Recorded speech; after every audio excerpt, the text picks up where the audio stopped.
Fala pessoal, beleza? Para quem ainda não me conhece, eu me chamo Bruno Azevedo, sou um criador de abelhas nativas e hoje eu vou fazer um vídeo aqui bem tranquilinho, básico, tá?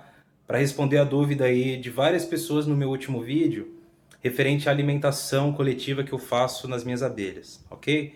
Eu mostrei lá fazendo alimentação coletiva para as mandaçaias, né? Mostrei a movimentação dos enxames e teve algumas pessoas que perguntaram como que eu fazia para evitar as abelhas europeias, africanizadas, né, no alimentador. Por quê? Porque muita gente, quando tenta alimentar as abelhas mandaçaia ou qualquer outro tipo de abelha, com alimentação externa, o que é alimentação externa? É aquela alimentação que a gente faz fora da caixa, certo?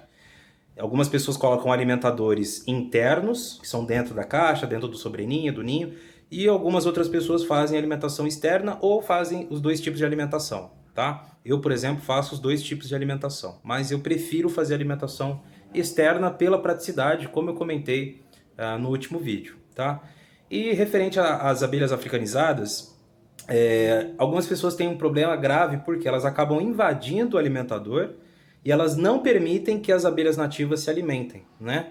E isso eu já vi aqui no meu meliponário também. Para quem não sabe, eu também tenho problema com apis, né?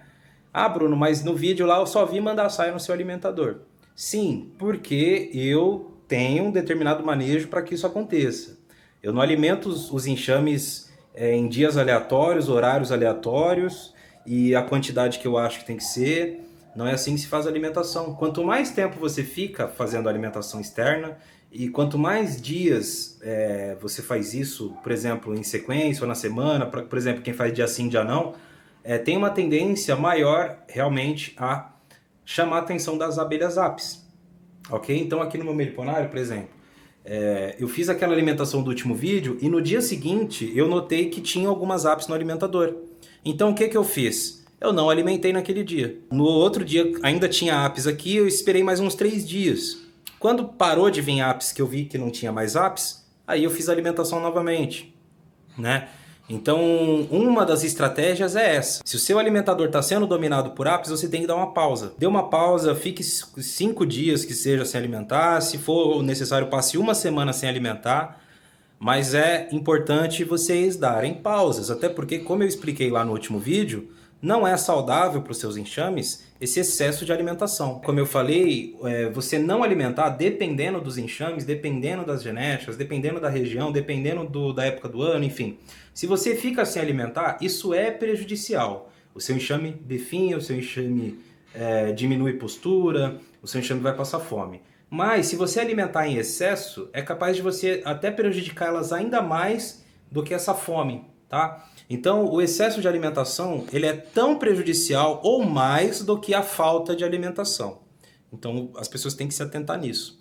Uma outra estratégia também, por exemplo, eu tinha um grave problema aqui, mais ainda antigamente com apis, porque muito próximo da minha casa, cerca de uns 300 metros, tinha um enxame de apis. Então, era instantâneo. Inclusive, várias alimentações eu fiz aqui, alimentando as mandaçaias e alimentando as apis junto, tá?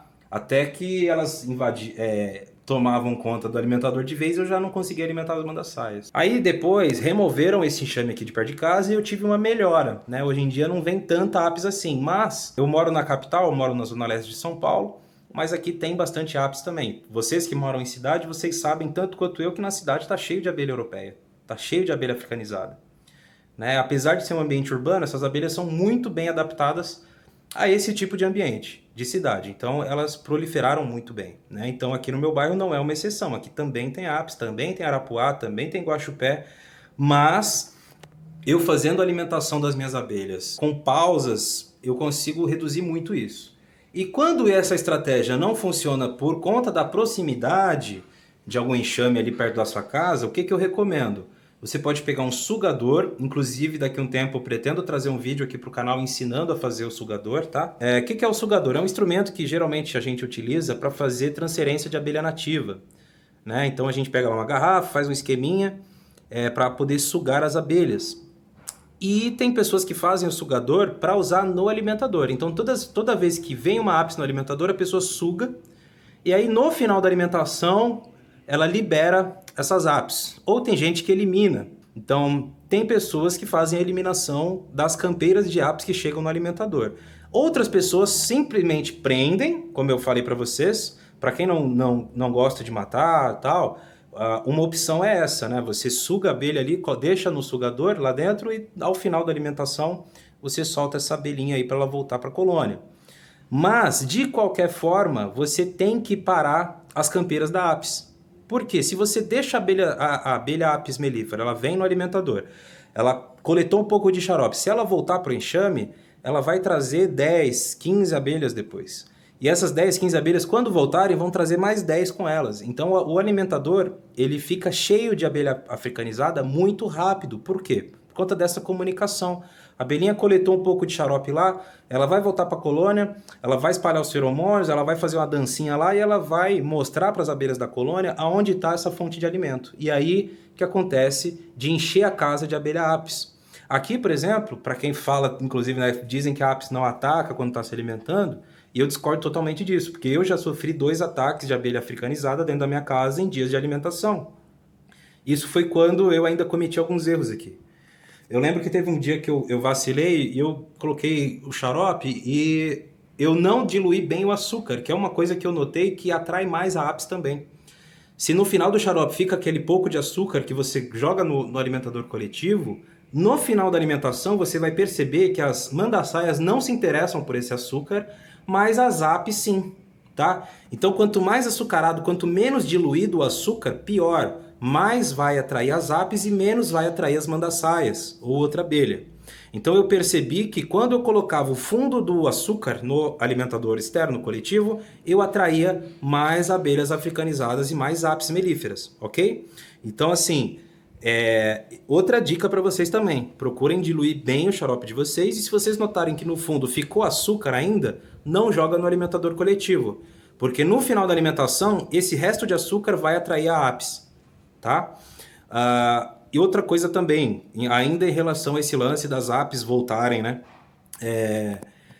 Por isso que eu digo assim, é muito importante que ou você faça a eliminação da campeira ou que você sugue essa campeira e guarde ela, coloca num pote, alguma coisa. O que você não pode fazer é deixá-la voltar para casa. Pelo menos não enquanto você estiver fazendo a alimentação, senão você vai ter problema. E ainda sobre esse lance do ataque das apis que eu ia falar, teve uma vez aqui em casa que eu dei um vacilo aqui, encheu de apis no alimentador e eu não estava mexendo no alimentador, tá? Eu estava no meliponário vendo alguma forma de tirar aquele bando de apis aqui de casa e de repente, do nada, simplesmente do nada, eu tomei uma ferroada na minha barriga, em menos de meio segundo eu já tomei outra em sequência, passou 1 segundo eu já tomei uma outra no peito e aí eu saí correndo para dentro de casa. Porque era um ataque. Eu tomei 3 ferroadas em coisa de 1,5 segundo. Então foi muito rápido. E outra vez também aconteceu porque eu cometi um erro, inclusive é uma dica para vocês também. Nunca joguem água quando vocês veem o frenesi alimentar de apis mellifera. Por quê? Teve um dia também que o meu alimentador encheu de abelha apis e eu achei que seria uma boa ideia eu simplesmente jogar água. Porque eu pensei, eu vou afastar elas, vou simular aqui uma chuva, elas vão vazar, né? E não, quando eu comecei a jogar água, elas vieram para cima de mim, eu tomei um monte de ferroada também. Então assim, é perigoso você fazer alimentação externa sem supervisão, tá? Eu, por exemplo, eu tenho 2 gatas aqui em casa. E eu tive uma vez que a minha gata foi ferroada numa dessas situações de alimentação externa. Para quem tem criança em casa também é perigoso. Imagina que tá lá o potinho de alimentação, enche de apis, e aí seu filho pequeno vai lá mexer e acontece um acidente. Então é perigoso. Então o que eu recomendo para vocês também? Vai fazer alimentação? Fique perto, fique observando. Eu alimento aqui os enxames no meliponário e toda vez que eu faço alimentação, a cada 10 minutinhos eu vou lá e dou uma olhada. Se eu percebo que está chegando apis, a primeira coisa que eu faço é interrompo a alimentação. Entendeu?